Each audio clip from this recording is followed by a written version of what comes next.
ছেলে এই যে সাজনা শাক বাছতে বসে গেছি।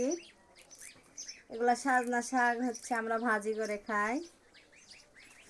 আর আপনারা কে কিভাবে খান অবশ্যই জানাবেন।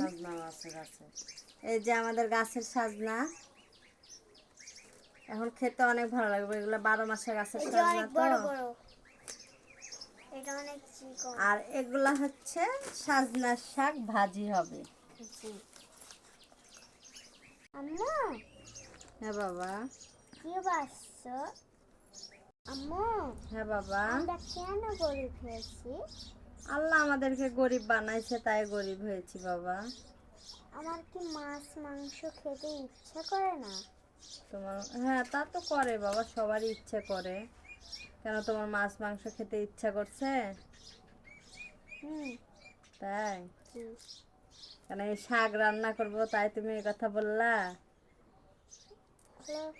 আজকে এগুলা রান্না করো না? করবো না? না। তো মাছ মাংস যে নাই বাবা, তাহলে কি রান্না করব বলো? এই জন্য তো আজকে শাক রান্না করব, আর ওই যে ডাঁটা গাছ থেকে নামাইছি সাজনা, এটা রান্না করব। ও, ডাঁটা? হ্যাঁ। সাজনা ডাঁটা? হ্যাঁ বাবা।